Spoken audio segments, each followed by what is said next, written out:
காத்தாட செவ்வாழை கூத்தாட கண்டாலும் என் பார்வை கொஞ்சம்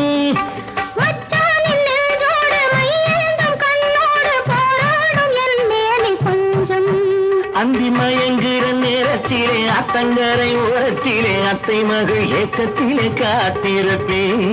அத்தை மகள் ஏக்கத்திலே காத்திருப்பேன் வழி பார்த்திருப்பேன் இன்னும் தந்திடுவேன்